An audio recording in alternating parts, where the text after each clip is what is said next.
दर्शकहरू एबिसी अर्थ विशेषमा यहाँहरूलाई हार्दिक स्वागत गर्न चाहन्छु। आजको सन्दर्भ विशेष गरी विश्वव्यापी कोरोना महामारी कोभिड-19 को जुन विश्वव्यापी महामारी थियो त्यसले नेपाली अर्थतन्त्रमा पनि पर्याप्त प्रभाव पार्यो। नेपाली अर्थतन्त्रका प्रमुख सूचक जुन विप्रेषणदेखि उद्योग, कृषि, पर्यटन लगायतका क्षेत्रहरूलाई नराम्रोसँगले प्रभावित गर्यो र यो सँगसँगै जुन 7.5 देखि 8 सम्मको आर्थिक वृद्धि दरको लक्ष्य 2.7 सरदरमा आएर खुम्चियो र त्यो अवस्थामा सरकारले त्यो अर्थतन्त्रलाई उकास्नलाई के गर्न सकिन्छ त भन्ने बारेमा केही कार्यक्रमहरू, केही नीतिहरू ल्यायो। तर ती नीतिहरूले मात्रै उद्योग, व्यवसाय, कृषि, ऊर्जा, पर्यटन लगायतका क्षेत्रहरूका समस्याहरू समाधान गर्न सक्दैन भन्ने सरकारवालाहरूको एउटा दाबी थियो र त्यो दाबीका बीचमा सरकारको सधैँभरि एउटा आश्वासन के रह्यो भने अब चाँडै आउँदैछ मौद्रिक नीति र मौद्रिक नीतिले यी कुराहरूलाई सम्बोधन गर्छ र त्यही चिर प्रतीक्षित मौद्रिक नीति हिजो सार्वजनिक भएको छ र त्यो सार्वजनिक मौद्रिक नीति विशेष गरेर नेपालमा मौद्रिक नीतिको इतिहास त्यति धेरै लामो छैन। 2059-60 मा डाक्टर तिलक रावल गभर्नर हुँदा जुन पहिलो मौद्रिक नीति आयो त्यस यताका 17 वर्षको इतिहासमा पहिलो पटक यस पटकको मौद्रिक नीतिले व्यवसाय मैत्री जुन घोषणाहरू गर्यो, जुन व्यवस्थाहरू गर्यो र विगत 24 घण्टा यता त्यो मौद्रिक नीतिको निजी क्षेत्रबाट सबैभन्दा बढी प्रशंसा गरिएको छ, स्वागत गरिएको छ र त्यो मौद्रिक नीतिको चिरफार गर्नको लागि आज हामीहरू यो कार्यक्रममा नेपाल राष्ट्र बैंकका गभर्नर महाप्रसाद अधिकारीलाई निम्त्याएका छौँ। म उहाँलाई स्वागत गर्न चाहन्छु। धन्यवाद रामजी।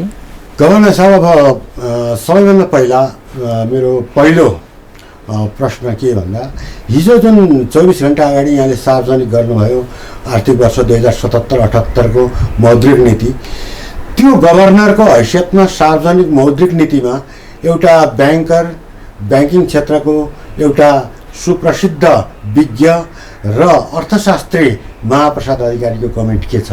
के व्यवस्थाहरू छन्, के पक्षहरू छन्, के विशेषताहरू छन्? अब मैले नै कमेन्ट गर्ने भन्दा पनि पहिले त यो मौद्रिक नीति ल्याइराख्दा हामी एकदमै असजिलो परिवेशमा ल्याइरहेको यहाँहरू सबैलाई थाहै छ। हामी पनि केबाट प्रेरित भयौँ त भन्दाखेरि यो इतिहासमा एउटा बडा असजिलो अवस्था सबैले भोगिरहेका छौँ।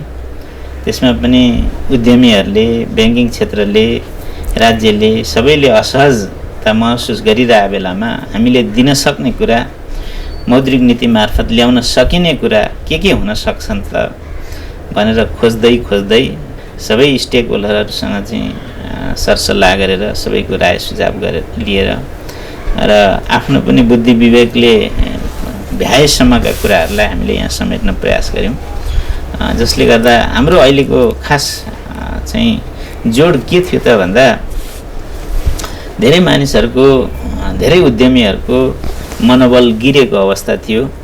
त्यो गिरेको मनोबललाई कसरी उकासेर उहाँहरूलाई व्यवसायमा फेरि प्रेरित गर्ने भन्ने विषय सबैभन्दा जटिल थियो। त्यसले गर्दा हामी त्यो विषयमा केन्द्रित भएर मौद्रिक नीतिको तयारी गऱ्यौँ।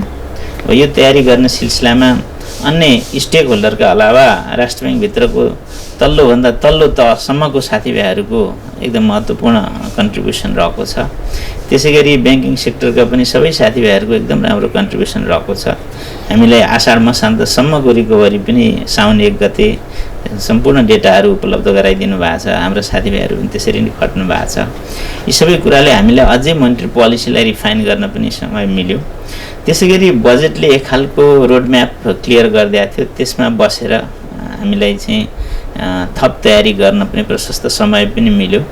त्यसैले गर्दा पनि होला सँगसँगै अब हामी राष्ट्र ब्याङ्कमै पनि लामो समय काम गरेको राष्ट्रिय अन्तर्राष्ट्रिय प्र्याक्टिसहरू पनि बुझ्दै जाँदा के गर्न सकिन्छ भन्ने कुरा हेर्दै जाँदाखेरि कसरी सिस्टमलाई पनि स्टेबल बनाउने र व्यवसायलाई पनि थप प्रोत्साहित गर्न सकिन्छ त मौद्रिक नीति मार्फत भनेर हामीले मेहनत गऱ्यौँ, जसको फलस्वरूप हामीले हिजो जुन मोनिटरी पोलिसी ल्यायौँ यसमा हामीले रेस्पोन्स पनि राम्रै पाछौँ। अब कार्यान्वयनमा पनि हामी त्यसरी नै लाग्नेछौँ। यो रेस्पोन्सले गर्दा मलाई चाहिँ के गरिएको छ त भन्दाखेरि यसलाई प्रभावकारी रूपले कार्यान्वयन गर्नलाई विशेष मैले जोड दिनुपर्छ, मेकानिजमै बनाउनुपर्छ भन्ने कुरालाई चाहिँ मलाई हिजो र आजको यो 21-22 घन्टाको बिचमा मलाई त्यो कुराले थप प्रेरित गरिरहेछ। जस्तो मौद्रिक नीति सार्वजनिक भन्ने बित्तिकै एकदमै तात्कालिक टिप्पणी चाहिँ केही व्यक्तिहरू, उद्योगी व्यवसायी र केही अर्थशास्त्रीहरूको पनि के थियो भन्दा सबै पक्षलाई समेट्ने कोसिस गरियो भन्ने थियो। अर्थात् जसले जे माग लिएर गए तिनीहरूको कमसेकम पनि न्यूनतम कुराहरू चाहिँ एड्रेस गरिदिनु भयो भन्ने कुराहरू थिए। ती राहतहरू के छन् त? यहाँले मौद्रिक नीति अब जारी भएको छ, हेरि नै सक्नु भएको छ होइन। अहिलेलाई सबैभन्दा ठुलो समस्या धेरै उद्योगी व्यापारीहरूलाई के थियो भन्दा पसल बन्द छन्, व्यवसाय बन्द छ, उद्योग बन्द छ, तर उहाँहरूले लिएको ऋणको सामा ब्याज भुक्तानी गर्ने मितिहरू आइरहेका छन्, एकपछि अर्को भाका नाग्दै गइरहेछ। त्यसमा कमाइ छैन, कसरी तिर्ने भन्ने खालको समस्याहरू थियो। जसले सक्नुभयो आषाढसम्मको उहाँहरूले तिर्नुभयो, नसक्नेहरूलाई यसले चाहिँ मैले तिर्न नसकिराख्दा मलाई असर पर्ने भयो, म चाहिँ ब्ल्याकलिस्ट पो हुने हो कि मैले राखेको धितो पो गुम्ने हो कि लिलाममा जाने हो कि भन्ने जुन त्रास थियो, ती त्रासहरूलाई हामीले हटाउने प्रयास गऱ्यौँ पहिलो। अर्थात् उहाँहरूलाई यो सामा ब्याज तिर्ने समय हामीले प्रशस्त दिएका छौँ। जो कम मात्रामा प्रभावित भनिएका छन् हामीले क्याटेगोराइज गरेका छौँ हाम्रो अध्ययनको आधारमा।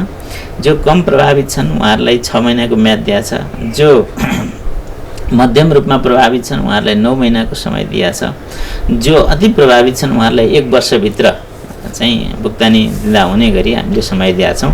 त्यो 1 वर्षमा फेरि अथवा त्यो 6 महिना 9 महिना 1 वर्ष भनिए पनि त्यो भित्र फेरि चाहिँ किस्ता चाहिँ हुन्छ। एकैचोटि लास्टमा गएर तिर्नलाई चाहिँ होइन त्यो भनिएको, हामी रेगुलेसन ल्याउँदा ती कुराहरू गर्छौँ। के भने एकैचोटि लास्टमा मात्रै भनियो भने फेरि तिर्न नसक्ने अवस्थाहरू आउन सक्छ, त्यसलाई मिलाएर हामी लैजान्छौँ। एउटा चाहिँ यसरी डिफर्मेन्ट पछाडि तिरे पनि हुने व्यवस्था मिलाइयो। अर्को चाहिँ कतिपय उद्योग व्यवसायहरू यस्ता छन्, खास गरी पर्यटन रिलेटेड होटल एभिएसनसँग सम्बन्धितहरू, उहाँहरूलाई कस्तो समस्या देखिरहेछौँ हामी भने अब पर्यटक तुरुन्तै आउँदैनन् र होटलहरू तुरुन्तै चल्न सक्दैनन्। कतिपय होटलहरूका लोन निर्माणाधीन होटलहरू उहाँहरूलाई त्यति समयले पनि पुग्दैन, हामीले त्योभन्दा परको समय पनि दिन सकिन्छ भनेर त्यो खालको सुविधा ब्याङ्कहरूलाई छुट दिन सक्ने ब्याङ्कले नै दिन सक्ने गरी राखेका छौँ। त्यसै गरी कसैलाई रिस्ट्रक्चर गर्नुपर्ने हुनसक्छ, कसैको रिसेड्युलिङ गर्नुपर्ने हुनसक्छ, त्यस्तो गर्नलाई पनि पुसभित्र प्रोपर उहाँहरूको बिजनेसम्यानको आफ्नै प्लान लिएर आएर ब्याङ्कसँग छलफल गरेर रिस्ट्रक्चर रिसेड्युल गर्ने प्रावधान पनि हामीले राखेका छौँ। अब विभिन्न व्यावसायिक कम्युनिटीहरूबाट यहाँले सोध्नुभएको जस्तै के कुराहरू खासमा मागहरू थिए भन्दा एउटा माग चाहिँ यही ब्याज सामा किस्ता तिर्ने समय पाऊँ भन्ने थियो, हामीले यसरी डिफर गऱ्यौँ। अर्को ब्याजमा केही कमी होस् भन्ने थियो धेरैको, त्यसमा पनि हामीले सिस्टमबाटै अलिकति दीर्घकालीन हिसाबले एउटा ब्याजमा स्थायित्व आउने किसिमबाट नीतिहरू लिएका छौँ। ती नीतिहरू विभिन्न प्यारामा रिफ्लेक्ट हुन्छन्। कहीँ हामीले कर्जामा लिने ब्याजैमा एक खालको सिलिङ राखेका छौँ तल्लो माइक्रो फाइनेन्समा, जसले ग्रेजुअल्ली इभन ब्याङ्कसम्मको ब्याजलाई चाहिँ असर गर्छ भोलिको दिनमा। त्यसै गरी कयौँ कुराहरू फिक्स इन्ट्रेस्ट रेटको कन्सेप्टहरू पनि छ, त्यसले पनि ब्याज दरलाई स्टेबल बनाउँछ। त्यस्तै अर्को उहाँहरूको माग चाहिँ के रहेको थियो त भन्दाखेरि यो पुनर्कर्जाको चाहिँ सुविधा सहज रूपमा पाइयोस् भन्ने थियो। यसलाई हामीले व्यापक रूपमा परिवर्तन गरेका छौँ पुनर्कर्जा प्रदान गर्ने विषयलाई। एक त पुनर्कर्जाको साइज नै यो कोभिडको इम्प्याक्ट रहन्जेललाई हामीले अलिकति फ्लेक्जिबल बनाएका छौँ। जति फन्ड छ त्यसको 5 गुणासम्म दिन पाउने गरी कोभिडको अवधिभरि, कोभिडको असरभरि। त्यसपछि त्यसलाई दिने तरिका पनि यसलाई चाहिँ लामो प्रोसेस नल्याइकन सिधै ब्याङ्कहरूले आफ्नो विश्लेषण गरेर आफ्नो कर्जाहरूको विवरण पेश गर्छन्, त्यो आधारमा एकमुष्ट ब्याङ्कलाई नै दिने गरी व्यवस्था गरेका छौँ। 70% एबिसी ब्याङ्कहरूमा जान्छ, 10% चाहिँ डी क्याटेगोरीको माइक्रो फाइनेन्समा जान्छ। यसले गर्दा ब्याङ्कहरूलाई फन्डको पनि एभाइलेबिलिटी हुन्छ, सँगसँगै के त भन्दा दूरदराजमा रहेका सानातिना उद्यमीहरूले पनि यो रिफाइनेन्स सुविधा, पुनर्कर्जा सुविधाबाट ब्याजको लाभ लिन पाउँछन्। हिजोसम्म त्यो एक्सेस थिएन, त्यो पहुँच थिएन। अहिले चाहिँ हामीले सबै ठाउँमा पुग्नुपर्छ, सबै ब्रान्चबाट चाहिँ यो खालको एप्लिकेसन आउनुपर्छ भनेर हामीले कम्पलसरी गरेका छौँ। जसले गर्दा हाम्रो आश के हो त भन्दा देशका 753 वटै गाउँपालिका, नगरपालिका होइन स्थानीय तहमा एटलिस्ट एउटा ब्याङ्क पुगेका छन्, ब्याङ्कको ब्रान्च पुगेका छ, ती प्रत्येक ब्रान्चबाट एटलिस्ट 5वटा कर्जा चाहिँ आउनुपर्छ, त्यहाँका मान्छेले पनि सुविधा पाउनुपर्छ, त्यहाँका उद्यमीले पनि यो सुविधा पाउनुपर्छ भन्ने अभिप्रायले त्यो कुरो राखेका छौँ। यसै गरी अरू मागहरू चाहिँ खास गरी ब्याङ्किङ कम्युनिटीबाट आएका मागमा चाहिँ तरलता यथेष्ट गराइदिनु पर्यो भन्ने खालको माग थियो एउटा, त्यसलाई हामीले कन्सिडर गरिरहेका छौँ। त्यसै गरी तरलता यथेष्ट त भयो तर कर्जा दिने क्षमता हाम्रो पुग्दैन नि भन्ने खालको उहाँहरूको अर्को कन्सिडरेसन हुनुपर्ने विषय थियो, त्यसलाई हामीले सिसिडी रेसियोलाई 85सम्म गर्न सक्ने व्यवस्था गरेका छौँ। होला अरू कुरा काटिएको कारणले ठ्याक्क 85% नबढे पनि केही न केही त्यसले चाहिँ एउटा पोजिटिभ मेसेज उहाँहरूले पाउनु भएको छ। त्यसै गरी उहाँहरूको अर्को रिक्वेस्ट चाहिँ होइन, तरलता हुँदाहुँदै पनि हामीले क्यापिटल एडिक्वेसीको पुँजी कोषसँग सम्बन्धित चाहिँ सीमाहरू छन्, त्यसले पनि हामीले बाँच्छ भन्ने कन्सर्नहरू उहाँहरूलाई हुन सक्थ्यो। उहाँहरूको मागै नभए पनि त्यो कन्सर्न हुन सक्थ्यो। त्यसलाई राष्ट्र ब्याङ्क आफैले ख्याल गरेर हामीले क्यापिटल एडिक्वेसीलाई पनि यो कोभिड 1 वर्षभरिको लागि चाहिँ हामीले केही न केही लचकता अपनाएका छौँ, जसमा चाहिँ हामीले कुनै किसिमको नियामकीय विषयमा खासै कम्प्रोमाइज नगरिकन अलिकति बफर टाइपको क्यापिटल नर्महरूलाई युज गर्न खोजेका छौँ त्यहाँनिर। यसरी हामीले विभिन्न उद्योगी व्यवसायी ब्याङ्किङ कम्युनिटीहरूबाट आएका सुझावहरू नै भनौँ न, मागसहितका सुझावहरू र अरू कयौँ प्रोफेसनलहरू, अर्थशास्त्रीहरू, पूर्व गभर्नरज्यूहरू, पूर्व चाहिँ हाम्रै राष्ट्र ब्याङ्ककै यो मन्ट्री म्यानेजमेन्टमा एक्टिभली इन्भल्भ हुनुभएका साथीहरू सबैबाट हामीले राय सुझाव ल्याएका थियौँ। हामीलाई यो अवसर पनि रह्यो 1.5 महिना बजेट आइसकेपछि ती सबै सुझावलाई कुनै न कुनै किसिमले हामीले एकोमोडेट गरेका छौँ। सँगसँगै नेपाल सरकारको बजेट मार्फत आएका पोलिसीहरूले हामीले एक खालको गाइडेन्स दिइसकेका थियो, त्यो गाइडेन्समा आधार मानेर हामीले पोलिसी ल्याएको छौँ। त्यसैले पनि होला यो खालको राम्रै रेस्पोन्स पाएको छ। हजुर, जस्तो अब राहत दिने कुरा त आयो, तर राहत पनि 3टा क्याटेगोरी, एउटा कम प्रभावित, प्रभावित र अति प्रभावित। राष्ट्र ब्याङ्कसँग त त्यो मेकानिजम छैन, कसरी क्याटेगोराइज गर्नुहुन्छ, को कति प्रभावित हुन्छ? यसमा हामीले केही अध्ययन गरेका छौँ, केही स्टडी गरेका छौँ। स्टडी गरिराख्दा हामीले अनलाइन सर्वे पनि गरेका छौँ। हामीसँग अलग अलग किसिमका टास्क फोर्सहरू बनेर ती टास्क फोर्सहरूले पनि अध्ययन गरेका छ। हामीले एउटा डेडिकेटेड अर्थतन्त्रमा परेको प्रभावको अध्ययन गर्ने कमिटी बनाएको छौँ, जुन कमिटीले रेगुलरली काम पनि गरिरहेछ। ती कमिटीहरूले विभिन्न सेक्टरहरू कुन चाहिँ अति प्रभावित हो, कुन मध्यम गतिले प्रभावित हो, कुन कम प्रभावित हो भनेर हामीलाई छुट्याइदिएको छ। त्यो टेबुलेसनै गरेका छ। त्यो हामी भोलि रेगुलेसन जारी गर्दा, डाइरेक्टिभ जारी गर्दा त्यो टेबुल पनि त्यहाँ राखेरै गर्छौँ, त्यो सबै सेक्टरको कुरा। अनि जस्तो अब अहिले जुन हामीले ब्याजको कुरो होस् या पुँजीकरणको कुरा होस्, यो कुरा गर्दाखेरि चाहिँ जहिले पनि ऋणीको पर्सपेक्टिभबाट कुरा गऱ्यौँ, तर ब्याङ्कसँग त दुईवटा पक्षहरू हुन्छन्, एउटा ऋणी भयो, एउटा डिपोजिटर भयो। र तपाईँ गभर्नर भएर आइसकेपछि पटक पटक भन्नुभएको छ कि यो कर्जाको ब्याज दर घट्नुपर्छ भन्ने कुरा भन्नुभयो र त्यो कुरो कुनै न कुनै रूपमा एड्रेस पनि गर्नुभयो। तर 15 लाख ऋणीहरूले सहुलियत पाए मौद्रिक नीतिबाट, तर 1 करोड डिपोजिटरहरूलाई के भयो त? निश्चित रूपमा अब ब्याजको ऋण घटाइसकेपछि त डिपोजिटको ऋण पनि के अरे दर पनि इन्ट्रेस्ट पनि घटाउँछन् ब्याङ्कहरूले त, उनीहरूले के पाउँछन्? यस्तो अब डिपोजिटरले के पाउँछन् भन्ने सन्दर्भमा डिपोजिटरले डिपोजिट गरे बापत आफूले कुन प्रडक्टमा डिपोजिट गरे हो, एफडी हो भने त्यहाँ तोकिएको ब्याज होइन, बचत हो भने बचतको ब्याज पाउनु स्वाभाविकै हो। र त्यो रेट कहीँ कतै कर्जाको ब्याज घट्दा धेरै नै घट्ने हो कि भन्ने शङ्का कतिलाई लाग्न सक्छ। त्यसमा पनि हामीले वित्तीय मध्यस्थताको कस्ट कम पर्नुपर्छ, त्यसको लागत धेरै हुनु हुँदैन भनेर स्प्रेड लगायतको व्यवस्था हामीले गरेका छौँ। सँगसँगै यहाँले हेर्नुभयो भने कर्जाको ब्याज दर जुन किसिमले घटिया छ, जुन रेटमा घटिया छ, पोहोर आषाढ मसान्तको भन्दा यो जेठ मसान्तको ब्याज दर नै हेर्नुभयो भने पनि झन्डै 2%, 2% घटिसकेको छ पर्सेन्टेज पोइन्टले भने। के अरे डिपोजिटको ब्याज दर त्यसरी घटिया छैन, हार्डली औसत ब्याज दर 1%ले घटिया छ। हामीले के कुरो सँगसँगै ख्याल गर्नुपर्छ भने कर्जाको ब्याज घटिराख्दाखेरि डिपोजिटरहरू चाहिँ निरुत्साहित नहुने गरी डिपोजिटरले ब्याज पाउनुपर्छ है भन्ने कुरामा हामीले कन्सर्न राख्नुपर्छ र हाम्रा नीतिहरू त्यसरी नै बन्दै गएका छन्। यहाँनिर हिजोकै मौद्रिक नीति यहाँले एउटा पक्ष हेर्नुभयो त्यसको भने हामीले डिभिडेन्डमा केही सीमा राखेका छौँ। हजुर, होइन, नगद डिभिडेन्ड दिनलाई केही रेस्ट्रिक्सन राखेका छौँ। त्यो रेस्ट्रिक्सन राखिराख्दाखेरि चाहिँ हामीले के भनेका छौँ त भन्दा औसत निक्षेपमा दिने औसत ब्याज दरभन्दा बेसी नहुने गरी। भन्नुको अर्थ यसले के जनाउँछ त भन्दा बैंक वित्तीय संस्थाका लगानीकर्ताहरूले जुन डिभिडेन्ड पाउने हुन् त्यो डिभिडेन्ड पाउँदा कहिलेकाहीँ हामीले चाहिँ निक्षेपकर्तालाई पनि राम्रो दिइरहेका रहेछौँ भने बेसी लिन पाउँदा रहेछौँ, कम दिएर छौँ भने कम लिन पाउँछौँ भन्ने मेसेज हामीले त्यहाँ दिन खोजेका छौँ। त्यसले गर्दा डिपोजिटर हैन पब्लिकको विश्वास सबैभन्दा ठुलो सम्पत्ति हो ब्याङ्किङ सिस्टमको। त्यसकारण डिपोजिटरको विश्वास हामी गुमाउने कुरै आउँदैन। डिपोजिटरलाई हामीले थप इन्करेज गर्नुपर्छ।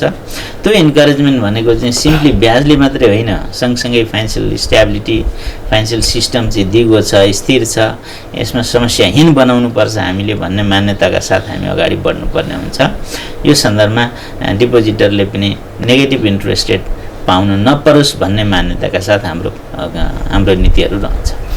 हजुर, जस्तो विगत केही वर्ष यतातिर हेर्ने हो भने मूल्य वृद्धिको कुरो चाहिँ बजेटमै एड्रेस हुने या सरकारले एड्रेस गर्ने, अनि राष्ट्र ब्याङ्कले आवधिक रूपमा मूल्याङ्कन गर्ने, आवधिक रूपमा मूल्य वृद्धि यति रह्यो भन्ने हिसाबले।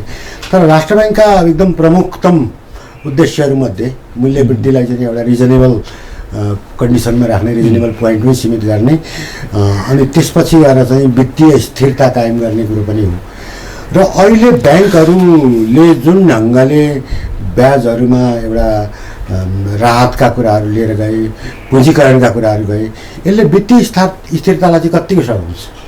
यस्तो छ, हामीले जे जति यहाँ काम गरिरहेछौँ अथवा पोलिसी इन्टरभेन्सन गरिरहेछौँ, यी पोलिसी इन्टरभेन्सनले वित्तीय स्थायित्वलाई चाहिँ झन् सबल हुने गरी नै हामीले काम गरिरहेछौँ। त्यसमा कुनै किसिमको कम्प्रोमाइज गर्न हुँदैन भन्ने मान्यताका साथ, अथवा जे जति रिल्याक्सेसनहरू हामीले दिन खोजिरहेछौँ मार्केटको सिनारियो हेरेर हामीले गरिरहेछौँ र सँगसँगै स्थायित्वलाई कम्प्रोमाइज नगर्ने हिसाबले हामीले गरिरहेछौँ। त्यसको अर्थ चाहिँ इन्स्ट्रुमेन्टहरू चाहिँ के हो त भनेर यहाँले हेर्नुभयो भने यहाँले पाउनुहुन्छ पोलिसीमा स्पष्ट रूपमा हामीले त्यो चाहिँ पुँजी कोषको दरै घटाउनेहरू काम गरेका छैनौँ हैन। हामीले के गरेका छौँ त भन्दा यो अप्ठ्यारो परेको बेलामा बफर क्यापिटल चाहिँ युज गर्नुपर्छ भनेर काम गरिरहेछौँ।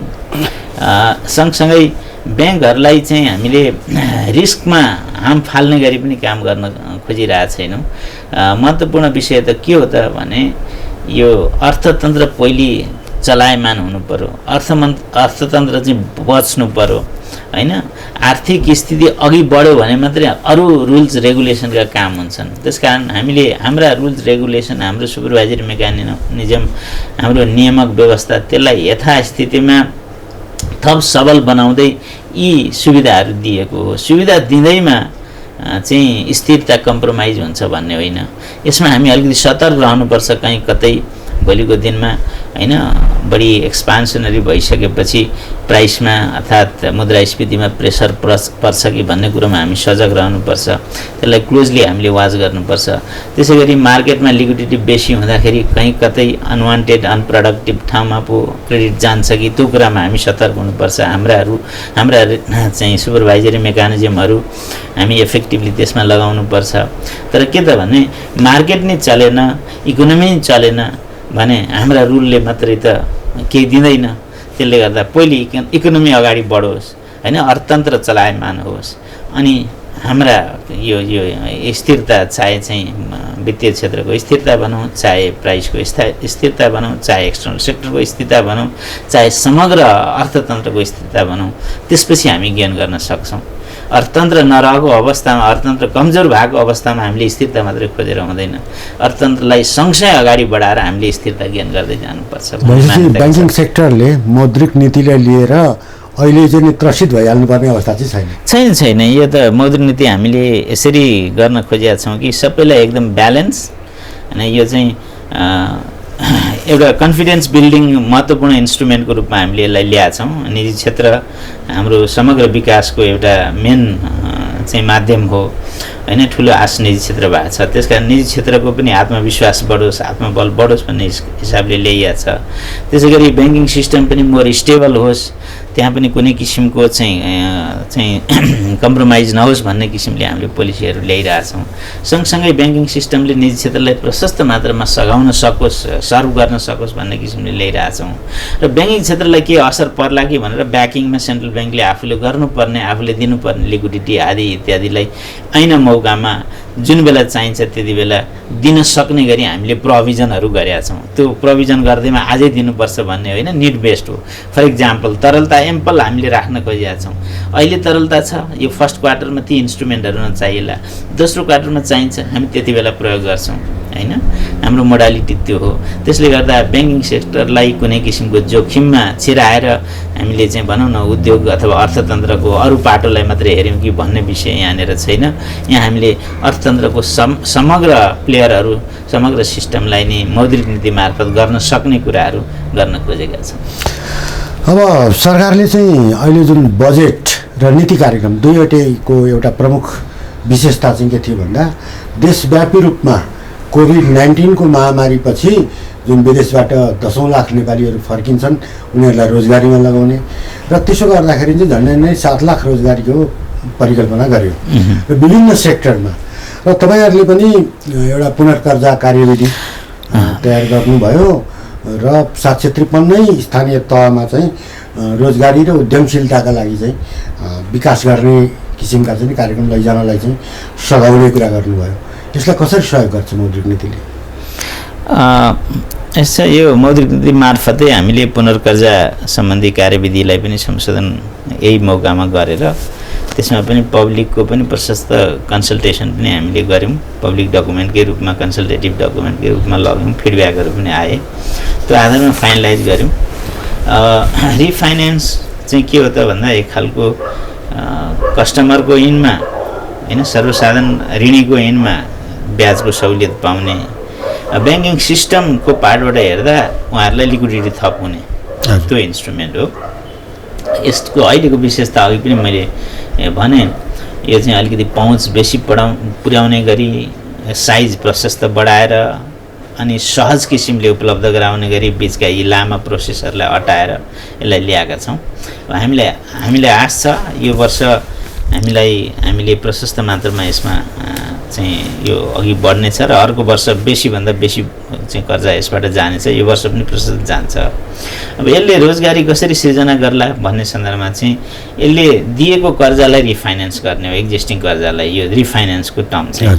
तर के त भन्दा दिएको कर्जालाई रिफाइनेन्स गरिराख्दा पनि ब्याङ्कहरूसँग थप तरलता, थप रिसोर्सेस, स्रोत उपलब्ध हुन्छ, जुन स्रोत चाहिँ उहाँहरूले फेरि अर्को ग्राहकहरूलाई लगाउन सक्नुहुन्छ। यो रेगुलर बेसिसमा रिसाइकल हुँदै हुँदै जाँदाखेरि जसले गर्दा अर्को ग्राहक क्रिएट हुन्छ, अर्थात् अर्को कस्टमर क्रिएट हुन्छ, अर्को उद्यमी बन्छ। त्यो अर्को उद्यमी बनिसकेपछि उसले रोजगारी केही न केही 2 जना 4 जना 10 जना आफ्नो बिजनेसको साइज अनुसार दिँदै जान्छ। त्यसरी क्रमशः रोजगारी बढ्दै जाने हो। अथवा यहाँबाट जाने प्राइभेट सेक्टर क्रेडिट जे जति हो त्यो प्राइभेट सेक्टर क्रेडिटको कुनै न कुनै रूपमा रोजगारी सृजनामा र आन्तरिक उत्पादनमा योगदान रहन्छ। अहिले अब रोजगारी र उद्यमशीलताको कुरा गर्दाखेरि अहिलेको ब्याङ्किङ सेक्टरले दिने ऋण कर्जा भनेको चाहिँ के हो भने 13 फुटे बाटो होस्, भर्सक पिच होस् या ग्राभल होस्, त्योसँगै घर होस् या जमिन होस्, अनि बल्ल कर्जा पाउँछ भनेको हाम्रो कर्जाको प्रणाली कोल्याटरल सिस्टम छ, कोल्याटरल बेस्ड छ। तर यदि साँच्चै रोजगारी र उद्यमशीलताको कुरा गर्ने हो र 753 स्थानीय तह, ग्रामीण र दूरदराजको कुरा गर्ने हो भने हामीले कोही नयाँ कुरा गर्छु भनेर प्रोजेक्ट बेस्ड बाटोमा हिँड्ने एउटा कर्जा प्रणाली किन अपनाउन सक्दैनौँ? हाम्रो ब्याङ्कहरूमा त अहिले त त्यो प्रवृत्ति त देखिँदैन। निश्चय यही कुरो यहाँले राख्न भएकै कुरालाई एड्रेस गर्नलाई नै राष्ट्र ब्याङ्कले साना कर्जाहरू, खास गरी कृषिमा जाने कर्जाहरूलाई मोटरेबल बाटो नभए पनि होइन त्यसलाई कोल्याटरल रूपमा स्वीकार गर्ने व्यवस्था गरिएको छ। भन्नुको अर्थ साना कर्जाहरूमा यो कोल्याटरल आफैमा त्यति ठुलो समस्या छैन। त्यसै गरी माइक्रो फाइनेन्सको पनि निकै ठुलो पोर्टफोलियो भइसकेको छ। त्यो माइक्रो फाइनेन्समा ग्रुप जुन छ सामूहिक जवानीमा लगानी दिने त्यो विधि पनि एक खालको नन कोल्याटरल चाहिँ कर्जाकै मोडालिटी हो। त्यसै गरी यहाँले भन्नुभएको जस्तो प्रोजेक्ट फाइनेन्सिङको पनि कन्सेप्ट कतिपय प्रोजेक्टहरूमा छ, कतिपय ब्याङ्कहरूमा छ। त्यो चाहिँ रेस्ट्रिक्टेड अर्थात् प्रोहिबिटेड विषय होइन, यहाँ पनि होइन, त्यो खुलै विषय हो। तर हाम्रो बजार त्यसरी परिष्कृत भइ नसकेको हुँदा, हाम्रो ब्याङ्किङ सिस्टम त्यसरी परिष्कृत भइ नसकेको हुँदा र हाम्रो प्राइभेट सेक्टर पनि प्रोजेक्ट फाइनेन्सिङमा चाहिँ त्यही अनुसारको अगाडि आइ नसकेको हुँदा पनि यी कुराहरू छन्। यो चाहिँ बिस्तारै जब मार्केट विकसित हुँदै जान्छ, प्रोजेक्ट फाइनेन्सिङको कन्सेप्ट पनि त्यसरी नै आउँदै जान्छ। कुनै न कुनै किसिमको कोलाट्रल अथवा कुनै किसिमका ग्यारेन्टीका कुरा त हुन्छन्, नहुने होइन, बाहिर पनि त्यो प्र्याक्टिस छ। तर के भने प्योरली फिजिकल कोलाट्रल नै अथवा ल्यान्ड बिल्डिङै चाहिन्छ भन्ने कुरो चाहिँ सधैँ हुँदैन। सबभन्दा महत्त्वपूर्ण कुरो त ग्राहकको क्यास फ्लोको अवस्था हो, उसको अर्निङको अवस्था हो। यदि ऋणीले राम्रो कमाउने बिजनेस पनि ल्याउँछ होइन भने अहिले त अझै इनोभेटिभ कयौँ प्रडक्टहरू हुन सक्छन्। त्यो इनोभेसन अथवा टेक्निकल नो हाउ त्यो आफैमा पनि प्रपर्टी हुनसक्छ।